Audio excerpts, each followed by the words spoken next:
In this video, I'm going to be building the best possible team for 1 million MT right now in NBA 2K23 Myteam. If that's a lot of MT to spend on a squad for you, go watch my other squad builders where I did the best team for 100k, the best squad for 250k, and then the best squad for 500,000 MT if you guys don't have a million MT to spend on a squad. But if you guys do, this is going to be such a competitive squad. Honestly, I think this can compete against most of the god squads in the game. So if you guys have around a million MT to spend, this is going to be the team to go with. So for me personally, at the point guard position, I want to spend a lot of our MT on Dark Matter Ron Artest. Now his price probably will fluctuate. When I was recording this video, or before I was recording this video I should say, I was looking at Ron Artest's price and I saw one legit end for 292. So that's just what I saw. That might have been low, that might have been high, not exactly sure his pinpoint price. I've seen him around the 300k range, sometimes a little bit lower, sometimes a little bit higher. So it really does depend when you are looking at the market. So that price, you know, for the overall squad might fluctuate a little bit with Ron Artest, but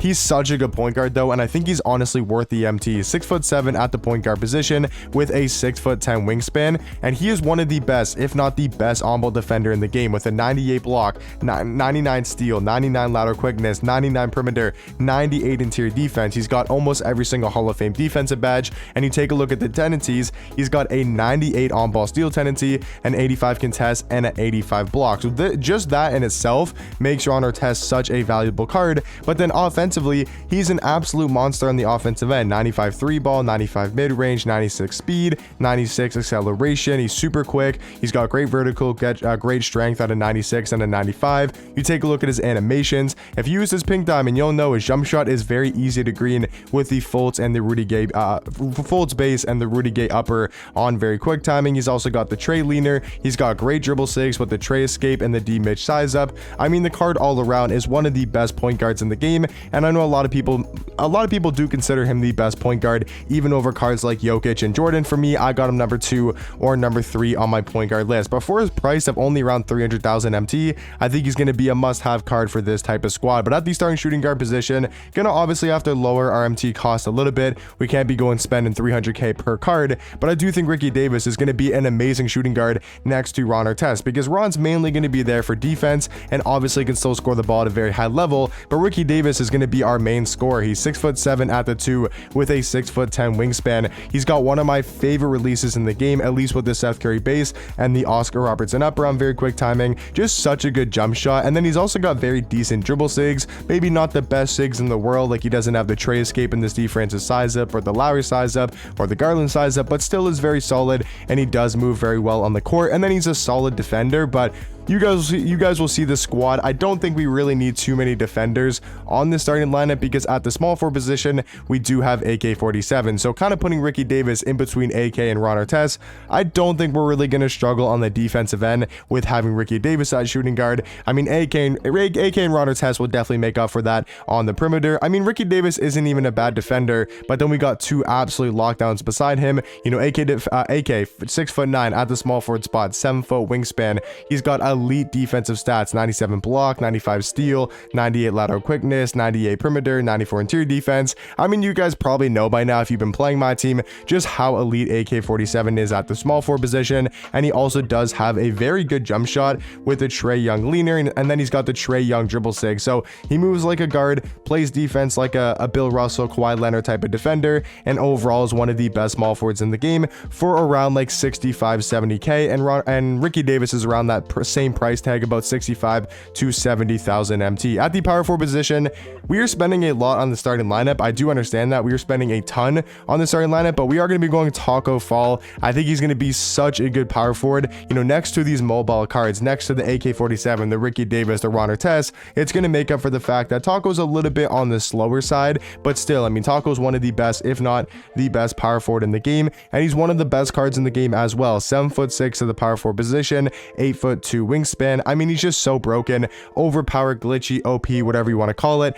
he is that. I mean, he's just literally worth all 275,000 MT you pay for the card. He also fluctuates a lot in price. Same thing with Ron Artest. I've seen sometimes Taco end for like 225, 250, but then there's also been sometimes I've seen a base one end for like 275 to 300,000 MT. So I'm kind of just basing it off the middle price range, at least from what I've seen, you know, checking the market consistently, you know, over the past couple of days. I would say he's around 250 to 275, and that's going to be an amazing price for one of the best power forwards and just one of the best big men in the game. And then at the starting center position, a really good value card is this pink diamond Peter Gudmundsson. He's only about 40,000 MT, 40 to 45, maybe 50k at most when you're checking the auction house, and he's going to be such a good pairing alongside Taco because he's also 7'2" with a 7'10" wingspan. We got two giants next to each other, and yes, they might be a little bit slower in the front court, but that's why we got super mobile guards like AK Ron Artest to make up for their lack of speed. But having these two guys next to each other is going to be super dominant for the offensive rebounding,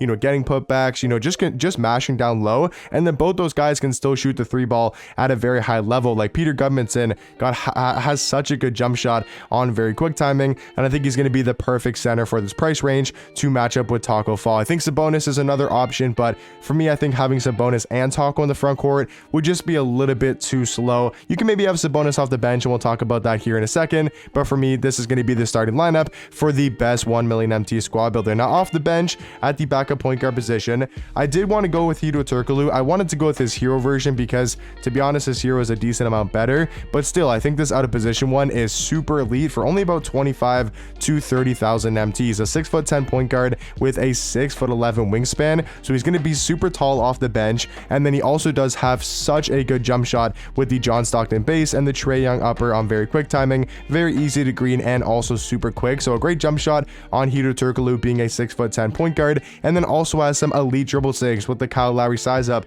the Steph Curry escape. His movement is super clean and super quick. So I mean, all around, I would say Hedo Turkoglu is the perfect backup point guard behind Ron Artest. Now for the backup two, this is where things do get a little bit glitchy and a little bit overpowered, and we're going to be going with the Galaxy Opal Big Z to play the shooting guard position, and that means we're going to have, at least so far, a 6'10" point guard and a 7'3" shooting guard with a 7'6" wingspan. You guys probably get where I'm going with this bench. I'm trying to make it as tall as possible while still being really good on the offensive end and having good defenders, because height rules the game right now. So if you're trying to build the best team, this is the way that I would go with. If you don't want to get Big Z because you don't like using him because he's not fun, or you don't want to use Taco Fall because they do get kind of boring to use sometime, then yeah, sure, you can swap them out with different cards and more fun cards to use. I'm just building the best team to go into Unlimited so you guys can have the most success to win games. But yeah, Big Z all around one of the best shooting guard cards in the game, and just one of the more OP and broken cards currently in my team. But at the small forward position,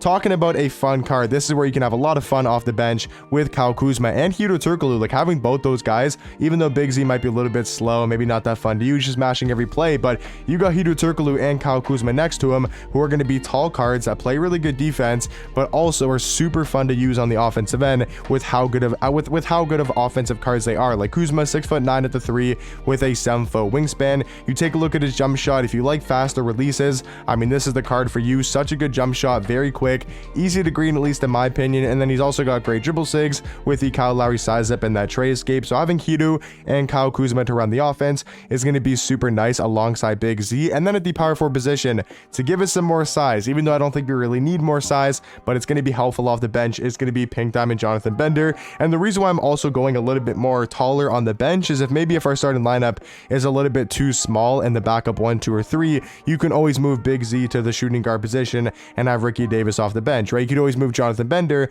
to the small forward spot and then do something like this if maybe your opponent has a really tall starting lineup and then maybe a little bit shorter of a bench. So I want to give some size and just some defense and length off the bench just in case you need to sub them in for the starting lineup. But Jonathan Bender, all around, still one of the best small forwards in the game, and especially for his price of only about 40k, maybe 45, I think that's extremely good value for this card. He's 7 foot with a 7'4" wingspan.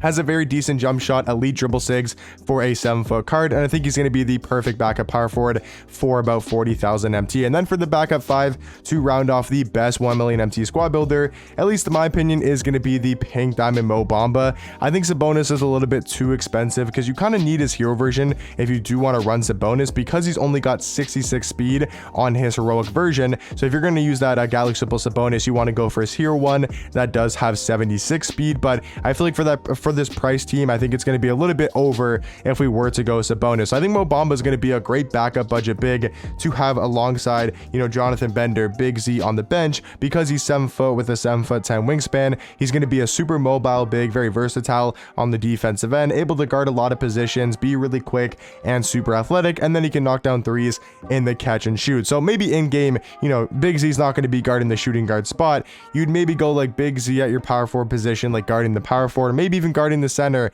and then have Mo Bamba on the power forward. You know, who's going to be your lock here? You don't really have a lockdown, but you could put Jonathan Bender on ball because he's 7 foot and plays really good defense. You could throw Kyle Kuzma or Hito on them and they can do a job as well. Or if you wanted to start, like I said, you know, maybe a Jonathan Bender and do something like this, where in game you'd have like AK on ball and then you have Big Z on the power forward to the center. So there's just a lot of things you can do with this team, and that's kind of the reason why I like this squad a lot, is because you can move cards around, you know, depending on the person you're playing and the squad they do have, and just kind of your preference and your play style as well. But in my opinion, guys, this is going to be the best team to build if you guys do have around 1 million MT. Hopefully you guys did enjoy, and I'll catch you guys in the next one. Peace.